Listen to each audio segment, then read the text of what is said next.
আমাদের 100 কোটি plus fund আমাদের কাছে ইতিমধ্যে এসে পৌঁছেছে। এ পর্যন্ত এই ত্রাণ সামগ্রীর পেছনে আমাদের যে খরচ হয়েছে সেটা হলো 30,73,08,950 টাকা।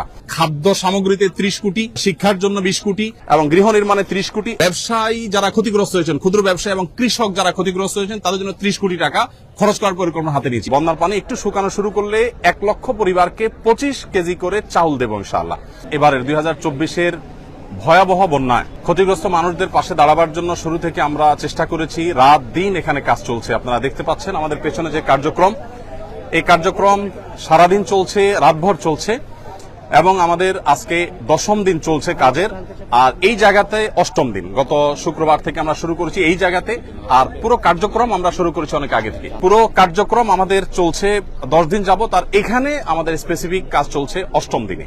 আমরা এই 8ম দিনে কোন জায়গায় দাঁড়িয়ে আছি, আপনারা যেহেতু এসেছেন আমরা আপনাদেরকে একটু আপডেট দিতে চাই। আমরা এই যাবত চাল কিনেছি আমরা 998 মেট্রিক টন, যেটাতে আমাদের খরচ হয়েছে 5,55,80,000 টাকা। আমাদের ডাল কেনা হয়েছে 200 মেট্রিক টন, যেটাতে খরচ হয়েছে 2,03,60,000 টাকা। আমাদের লবণ কেনা হয়েছে 112 তেল কেনা হয়েছে 200 মেট্রিক টন, সেটাতে খরচ হয়েছে 3,15,40,000 টাকা। আর লবণ কেনা হয়েছে 112.50 মেট্রিক টন, যেটাতে খরচ হয়েছে আমাদের 38,30,000 টাকা। এবং আমাদের খেজুর কেনা হয়েছে 120 মেট্রিক টন, যেখানে খরচ হয়েছে আমাদের 4,60,50,000 টাকা।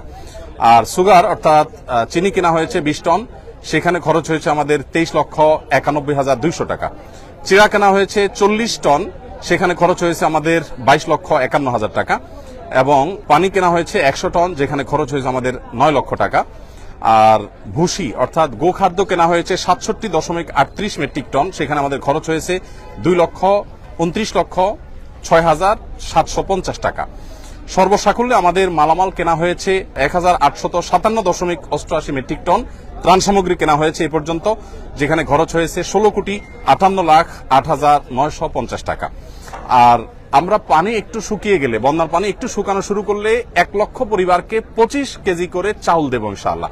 কারণ আমরা জানি যে বন্যার পানি শুকিয়ে গেলেই কিন্তু মানুষের কষ্ট শেষ হওয়া নয়, বরং অনেক কষ্ট তখন শুরু হয় নতুন করে। বিশেষ করে যারা ছোট ছোট ব্যবসার উপরে ডিপেন্ডেন্ট ছিল, সেগুলো শেষ হয়ে গেছে, তারা নতুন করে দাঁড়াতে আরো সময় লাগবে। তারা যেন দাঁড়াতে পারে এবং 15 দিন 20 দিন যাতে অ্যাটলিস্ট তারা চলতে পারে, সেজন্য আমরা 1 লক্ষ পরিবারকে 25 কেজির করে চাউলের বস্তা দেব। এখানে আমাদের লাগবে হলো 2500 টন। এর অর্ডার আমরা ইতিমধ্যে দিয়ে ফেলেছি, অর্থাৎ পার্চেসিং হয়ে গেছে। আগামী 3 বা 4 তারিখ ইনশাআল্লাহ, 3 তারিখে মাল ডেলিভারি পাবো, 4 তারিখ থেকে আমরা ডিস্ট্রিবিউশন শুরু করব। ফেনীর যে সমস্ত এলাকা শুকিয়ে গেছে সেই এলাকাগুলোতে বিশেষ করে। সেখানে আমাদের খরচ হবে 14,15,00,000 টাকা। সর্বসাকুল্যে আমাদের মোট মালামাল যেটা এই পর্যন্ত আমরা কিনেছি, যার কিছু প্রস্তুত হয়ে বিতরণ হয়ে গেছে, কিছু প্রস্তুত হচ্ছে, আর কিছু ডেলিভারির অপেক্ষা আছে, সব মিলিয়ে দাঁড়াচ্ছে হলো 4,357.88 মেট্রিক টন ত্রাণ সামগ্রী। এবং এ পর্যন্ত এই ত্রাণ সামগ্রীর পেছনে আমাদের যে খরচ হয়েছে সেটা হলো 30,73,08,950 টাকা। আপনাদেরকে একটু জানিয়ে রাখতে চাই, আমাদের এ পর্যন্ত যে ফান্ড আমাদের কাছে এসে পৌঁছেছে, আপনারা সাংবাদিক ভাইরা বারবার আমাকে প্রশ্ন করেছেন কত টাকা এসেছে। আমরা ফিগারটা এক্সাক্ট আপনাদেরকে বলতে পারিনি। গতকাল অর্থাৎ বৃহস্পতিবার একেবারে অফিস শেষে আমাদের কাছে যে আপডেট এসেছে আমাদের অ্যাকাউন্টস থেকে, সেটা হলো আল্লাহ তাআলার অশেষ অনুগ্রহে, সাধারণ মানুষের আস্থায় আমাদের ত্রাণ তহবিলের টাকা 100 কোটি ছাড়িয়েছে।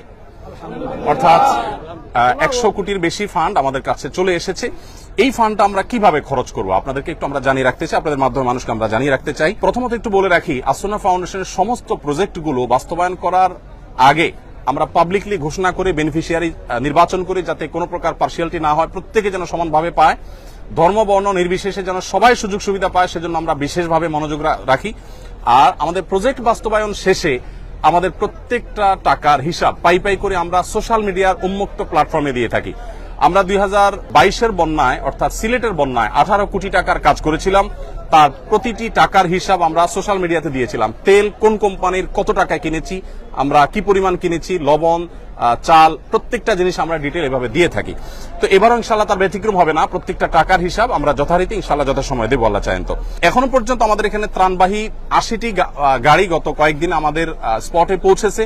আবার সেনাবাহিনীর মাধ্যমে আমরা অনেকগুলো কাভার্ড ভ্যান হস্তান্তর করে দুর্গম এলাকাগুলোতে তাদের মাধ্যমে বিতরণ করেছি আমরা। আজকে আমাদের এখানে যে কাজ চলছে, আজকে আমাদের এখানে সকাল থেকে জোহরের আগ পর্যন্ত 8টা কাভার্ড ভ্যান ফিল আপ হয়ে চলে গেছে এবং আজকে সর্বসাকুল্য আমাদের 23টা কাভার্ড ভ্যান ইনশাল্লাহ ভরবে। এখানে যে কাভার্ড ভ্যান গুলো আছে এগুলো মাল আনলোড হওয়ার পর আবার লোড হওয়া শুরু হবে। একদিক থেকে আনলোড হয় আর দিক থেকে লোড হয়। এখানে প্রতিদিন 2 থেকে 2,500 মানুষ কাজ করছে, সবাই স্বতঃস্ফূর্তভাবে কাজ করছে। এখানে ঢাকা ইউনিভার্সিটির সম্মানিত প্রফেসর, সিনিয়র প্রফেসর আছেন, কাজ করছেন, আমি চিনি ব্যক্তিগতভাবে। এখানে বাংলাদেশ সেনাবাহিনীর কর্মরত ব্যক্তিবর্গ, সদস্যগণ তারা আছেন, কাজ করছেন ছুটির দিনে। আবার এখানে কয়েকজন হিন্দু ধর্মাবলম্বী ভাইয়েরা কাজ করছেন এবং আমাদের আজকে দুপুরের খাবার ছিল বিরিয়ানি। তাদের জন্য আমরা আলাদা খাবার প্রস্তুত করেছি, যেহেতু আমরা জানি আমাদের হিন্দু ধর্মাবলম্বী ভাইরা গরু গোশত খান না, তাদের উপযোগী খাবার আমরা প্রস্তুত করেছি এবং তারাও কিন্তু এখানে শ্রম দিচ্ছে। আমাদের একজন অটো রিক্সা চালকের সন্ধান আজকে আমরা জানতে পেলাম যে তারা ইউনাইটেড ইউনিভার্সিটি ওই জায়গা থেকে এখানে কেউ ত্রাণের কাজে আসছে বললেই তাদেরকে ফ্রি তিনি আনা নেওয়া করছেন। তিনি আমাদেরকে বলেনও নাই, প্রকাশও করতে চান না, কিন্তু সামহাও আমরা জেনে গেছি। তো স্বতঃস্ফূর্ততা কতভাবে হতে পারে, কত ধরনের হতে পারে, সেটা আসলে আমরা আপনাদেরকে বলে বুঝাতে পারবো না যে মানুষ কতভাবে স্বতঃস্ফূর্তভাবে কাজ করতে পারে এখানে, সেটা এখানে চলছে। তো আমরা একটু আপনাদেরকে জানিয়ে রাখতে চাই যে যত টাকা আমাদের কাছে এসছে এবং এক্সপেক্টেড আরো যে টাকা আসবে, আমরা কিছুদিনের মধ্যে ইনশাআল্লাহ আমাদের ফান্ড ক্লোজ করব, অর্থাৎ এই তহবিলে আর আমরা ডোনেশন সংগ্রহ করব না। আমাদের প্রত্যেকটা প্রজেক্ট বাস্তবায়নের ক্ষেত্রে আমরা এই নীতিমালা ফলো করি। একটা নির্দিষ্ট সময়ের পর আমরা বলে দেই এই প্রজেক্টে আর কোনো টাকা দেওয়া যাবে না, আমরা অফ করে দেই, কারণ আমাদের একটা প্ল্যান থাকে, প্ল্যান অনুযায়ী আমরা সাধারণত কাজ করে থাকি। তো এবারে আমরা যেটা আশা করছি, যেটা করব, সেটা হলো খাদ্যে ইতিমধ্যে আমরা 30 কোটি 73 লাখ টাকা খরচ করেছি, যেটার মধ্যে 2500 মেট্রিক টন চাল আমরা 4 তারিখ থেকে বিতরণ শুরু করব। আর এর বাইরে কৃষি এবং ব্যবসা যে ক্ষতি হয়েছে আমাদের, কৃষকদেরকে তাদের পুনরায় কৃষি কাজ শুরু যেন করতে পারে, সেজন্য আমরা তাদেরকে অর্থ সহায়তা দিব। আমরা আসুন্না ফাউন্ডেশন থেকে ক্ষুদ্র ঋণ, সেটা আপনার সুদমুক্ত হোক আর সুদযুক্ত হোক, কোনোভাবে আমরা সুদ ঋণ দেই না, বরং আমরা সম্পূর্ণ ডোনেশন দিয়ে তাদেরকে দাঁড়াবার জন্য আমরা সহায়তা করি। তো সেই জায়গা থেকে কৃষি এবং ব্যবসা বলতে ছোট ছোট ব্যবসায়ী, একজন মুদি দোকানদার, তার দোকানটা পুরোটা পানিতে শেষ হয়ে গেছে, তখন তাকে আবার একটা দোকান আমরা দাঁড় করে দেওয়ার জন্য কাজ করব। এই খাতে আমরা 30 কোটি টাকা খরচ করার পরিকল্পনা প্রাথমিকভাবে হাতে নিয়েছি, যে আমরা কৃষি এবং ব্যবসায় 30 কোটি টাকা খরচ করব। আমরা জানি যে প্রচুর মানুষ গৃহহীন হয়ে গেছেন, যারা গৃহহীন হয়ে গেছেন সেই মানুষগুলোর জন্য আমাদের পরিকল্পনা হলো যে আমরা 30 কোটি টাকা ইনশাআল্লাহ খরচ করব এই খাতে। অর্থাৎ যারা গৃহহীন হয়ে গেছেন, কাউকে হয়তো আমরা 10,000 টাকা দিয়ে সহায়তা করব, কাউকে 20,000 দিয়ে, কাউকে 1 লাখ দিয়ে। এটা ভ্যারি করবে যে কার অবস্থা কতটুকু, অর্থাৎ ক্ষতি কি পরিমাণ হয়েছে, কারণ আমরা জানি সবার একরকম ক্ষতি হয় নাই, কারোর একেবারে শেষ হয়ে গেছে সব, তাকে হয়তো 1 লাখ টাকা আমরা দিব। 1 লাখ টাকা দেওয়া বলতে 1 লাখ টাকা আমরা একসাথে দিয়ে দিব না, তাকে একটা নির্দিষ্ট সার্টেন অ্যামাউন্ট দিয়ে বলবো এই পর্যন্ত আপনি কাজ নিয়ে আসেন, তারপর আপনি দ্বিতীয় কিস্তি পাবেন, তারপর তৃতীয় কিস্তি পাবেন, যাতে করে টাকাটা পেয়ে গরিব মানুষ নষ্ট করে না ফেলে। এবং সমস্ত টাকা আমাদের অনলাইনে আমরা দিয়ে থাকি, মোবাইল ব্যাংকিং এর মাধ্যমে। নগদ কোনো টাকা আমরা সাধারণত দেই না, কারণ এখানে ট্রান্সপারেন্সির যে জায়গাটা সেটা তখন পরিচ্ছন্ন থাকে, কারণ যাদের মাধ্যমে আমরা দেবো তারা তো ভলান্টিয়ার, কারোর কাছে আমি টাকা দেবো সে আবার হস্তান্তর করবে, এটা আমরা করি না। আমাদের যে বেনিফিশিয়ারি, তাদের যে ডিটেল, সেই ডিটেল পাওয়ার পর আমরা সেই ডিটেল অনুযায়ী তাদের কাছে আমরা পাঠিয়ে দিব অনলাইনে, মোবাইল ব্যাংকিং এর মাধ্যমে। তাহলে কৃষি এবং ব্যবসায় 30 কোটি এবং গৃহ নির্মাণে 30 কোটি এবং শিক্ষায় 20 কোটি টাকা আমরা খরচ করার সিদ্ধান্ত নিয়েছি, কারণ আপনারা জানেন শিক্ষার খাতে আমাদের প্রচুর ক্ষতি হয়েছে। বিশেষ করে আমাদের যে সমস্ত শিশুরা, অনেকের আপনার বই পুস্তক নষ্ট হয়ে গেছে, পড়ালেখা পিছিয়ে গেছে, তাদেরকে আমরা স্বেচ্ছাসেবীদের মাধ্যমে কিভাবে পিছিয়ে পড়েছে তাদেরকে উদ্ধার করার, সেজন্য আমরা কাজ করব। আরেকটা জায়গা আমরা কাজ করব, সেটা হলো যে বন্যা যাতে প্রকোপ কমিয়ে আনা যায়, সেজন্য সুদূর প্রসারী প্ল্যান কিভাবে করা যায়, আমরা অনেকগুলো পরিকল্পনা মাথায় রেখেছি, এখনো চূড়ান্ত করি নাই। সেটা নিয়ে আমরা কাজ করব যে কিভাবে বন্যায় দুর্গতি কমানো যায়।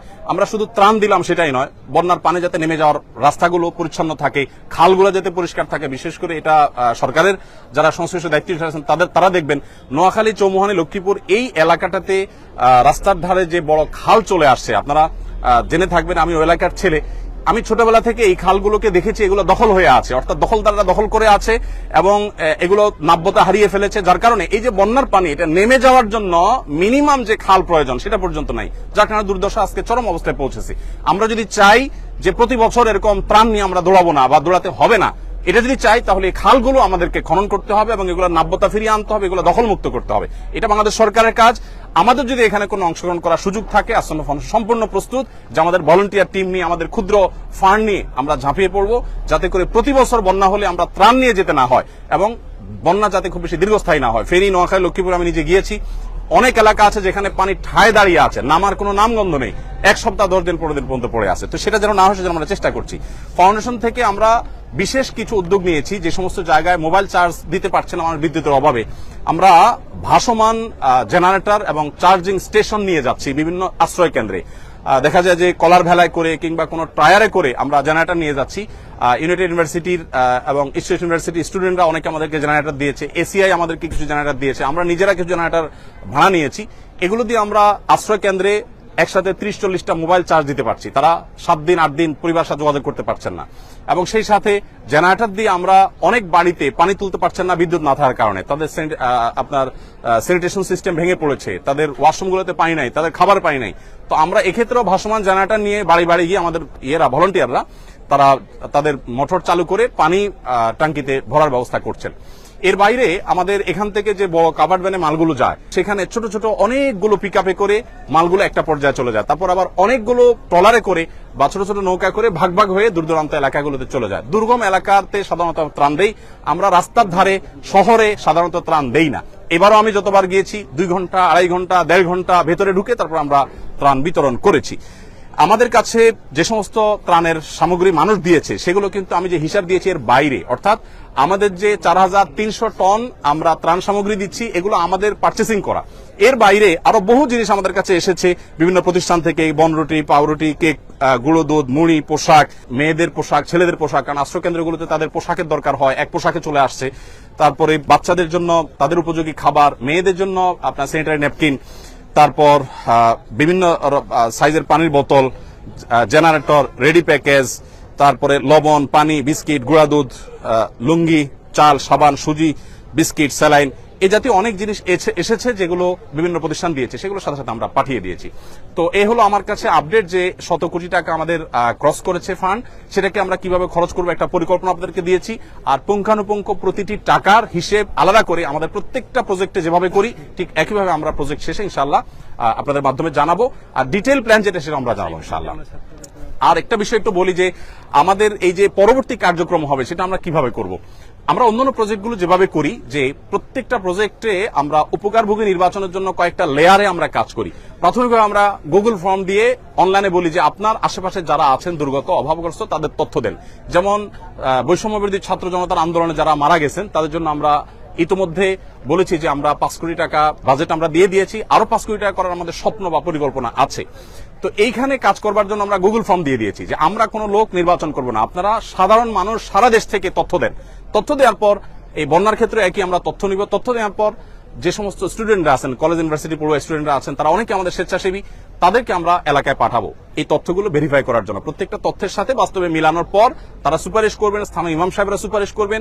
এর পরের ধাপে এসে আমরা ইমপ্লিমেন্টেশন যাব, অর্থাৎ তাদেরকে উপকারভোগী আমাদের সেই সেবাটা আমরা তাদেরকে দেব, যাতে করে উপযুক্ত ব্যক্তি পান। এখানে মাঝখান থেকে কোনো সুবিধা যেন নিতে না পারে অবৈধভাবে, অনৈতিকভাবে, সেজন্য আমরা খুবই সচেষ্ট।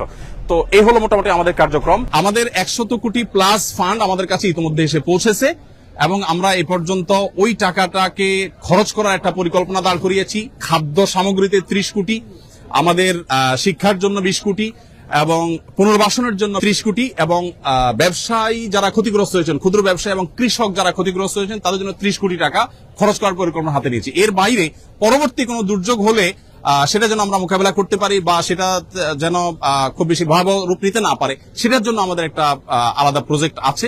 সেটার এখন আমরা চূড়ান্ত করতে পারিনি যে সেখানে আমরা কতটা খরচ করবো, এটা নির্ভর করবে ফান্ড আর কি আসছে না আসছে। তবে আমরা খুব শীঘ্রই ফান্ড নেওয়া বন্ধ করে দিব। আসুন্নাহ ফাউন্ডেশন, উম্মার স্বার্থে সুন্নাহর সাথে।